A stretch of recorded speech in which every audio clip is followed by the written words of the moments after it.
Hey guys, Adam Rose, Vice President and Senior Loan Officer of Western Ohio Mortgage here in Sydney, Ohio. Today is another episode of the Mortgage Guy podcast, and it is holiday season. And so I want to kind of touch up on that, and we have another season coming up after the holidays, and we call that the fun tax season. So we got Uncle Sam digging into our back pockets here shortly, and we're going to talk about how to set yourself up a little bit and get in a better position for buying a house in the spring as well. But holidays, why is this such a big deal and an issue? Well, a couple things. First off, if you're a homeowner, all right, or you're selling your home and it is vacant, please make sure your utilities are on. I just ran into a couple of problems with some pipes and freezing, and got to get plumbing repaired on some properties. So just make sure that's good to go. One of those little things that you don't think of when you're selling a house, or if you're a buyer and you're looking at a vacant home, make sure that heat's on, the utilities are on or operating. Make sure you don't run into any issues. But holiday season means we're all spending money, right? If you are currently in the process, just kind of like how I reminded you guys before on Black Friday coming up, do not take out any new credit cards, please. Okay? We're going to see it. We're going to find it. It's going to happen, all right? There's no dodging it. There's no hiding it. We set you up on something at the very, very beginning of the process that's monitoring your credit. So anytime someone pulls it, we get a little ding, and it's going to tell us whether it's just an inquiry, what the inquiry was for, credit card, auto, what it was. Did you take out something new? If it does, it's going to give us the limit. It's going to give us the opening balance. It's going to give us all this stuff. Well, we have to add that to your debt ratio, right? And that can cause some problems. Could kick your debt ratio out of range. I don't know. Maybe you're buying using FHA financing. You're at a 50%, something stupid high, and it kicks you over, right? It's very possible because when we're running your file through these different agencies, your findings, we've talked about that before, manual underwriting versus automated approvals, can change with the slightest movement in income, debt obligations, assets, anything. So we don't want to upset that apple cart. So do me a favor and don't take out anything new. And then you might be thinking to yourself, well, I've got a solution to that. Instead of a new credit card, I'm going to do Klarna or Affirm or something along those lines. Well, that too can be a problem, okay? As we've talked about in the past, we talked about undisclosed debt obligations that we find in bank statements. These constant recurring payments to Affirm and Klarna, PayPal extends. There's a couple of different companies out there that do them. If you're not familiar with what I'm talking about, this holiday season, if you're out there and you spend a bunch of money, let's say, I don't know, you go to Walmart.com and you spend $400. At checkout, they're going to give you an option to extend that $400 over 6 months. Some are even longer, saying that they're not going to charge you any interest unless you go past a certain period of time.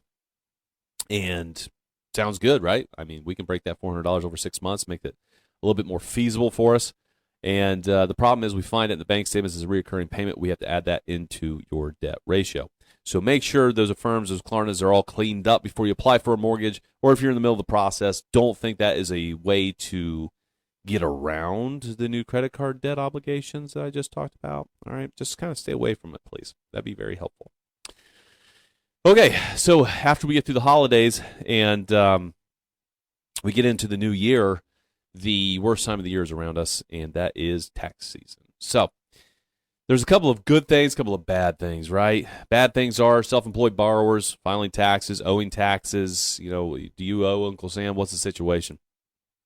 Well, if you do and you feel like you're going to owe, do yourself a favor and your lender a favor. When you file your taxes, if you are not able to pay the actual tax bill in full, let's say you owe $5,000 and you just can't do it.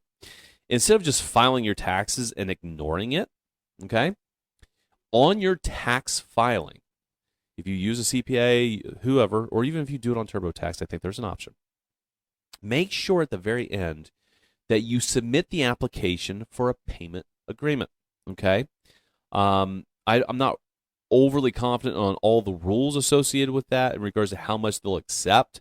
But, I mean, we've had people that owe money and they set up a $25 payment arrangement on their tax filing, and it was acceptable, okay?